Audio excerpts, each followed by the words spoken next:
আসসালামু আলাইকুম আরহামতুল্লাহি ওবারাকাতু।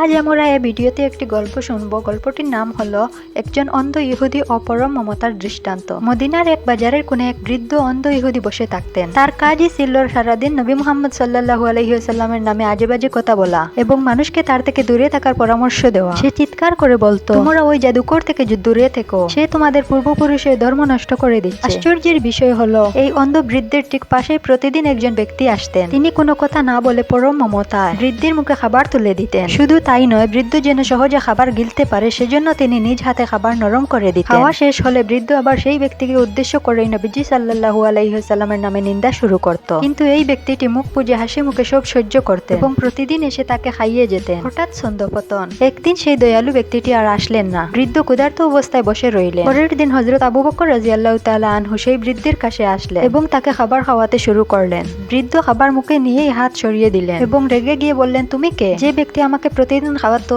সে তো তুমি নও। আবু বকর রাদিয়াল্লাহু তাআলা আনহু অবাক হয়ে জিজ্ঞেস করলেন, আপনি কি করে বুঝলেন আমি সে নই? বৃদ্ধ উত্তর দিলেন, যিনি আমাকে খাওয়াতেন তিনি খাবারগুলো আগে নিজ হাতে পিষে নরম করে দিতেন যাতে আমার কষ্ট না হয়, কিন্তু তোমার হাতের খাবারগুলো অনেক শক্ত। এই কথাগুলো শুনে আবু বকর রাদিয়াল্লাহু তাআলা আনহু চোখের পানি ধরে রাখতে পারলেন না। তিনি ঢুকরে কেঁদে উঠে বললেন, হে বৃদ্ধ, আপনাকে যিনি প্রতিদিন নিজ হাতে খাইয়ে যেতেন তিনি আর কেউ নয়, তিনি ছিলেন স্বয়ং আল্লাহর রাসূল মুহাম্মদ সাল্লাল্লাহু আলাইহি ওয়াসাল্লাম। আজ তিনি আর এই দুনিয়ায় বেঁচে নেই। বৃদ্ধ স্তব্ধ হয়ে গেলেন। তার দুই চোখ দিয়ে অশ্রু ঝরতে লাগলো। তিনি অবিশ্বাসের সুরে বললেন, আমি যাকে সারা জীবন গালি দিয়েছি, যার নামে বিষোদ্গার করেছি, তিনি আমাকে প্রতিদিন নিজ হাতে খাইয়ে দিতেন, কোনোদিন একটি বারের জন্য আমাকে ধমক দেননি। নবীজি সাল্লাল্লাহু আলাইহি ওয়াসাল্লামের এই আকাশসম ধৈর্য এবং অনুপম চরিত্রের মুগ্ধ হয়ে সেই অন্ধ বৃদ্ধ তখনই ইসলাম গ্রহণ করলেন। তর্ক বা সাহস দিয়ে নয়, বরং সুন্দর ব্যবহার এবং ভালোবাসা দিয়ে মানুষের মন জয় করা সম্ভব।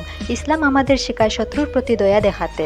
ভিডিওটি ভালো লাগলে লাইক কমেন্ট শেয়ার করে অন্যকে জানার সুযোগ করে দিবেন। আসসালামু আলাইকুম ওয়া রাহমাতুল্লাহি ওয়া বারাকাতুহু।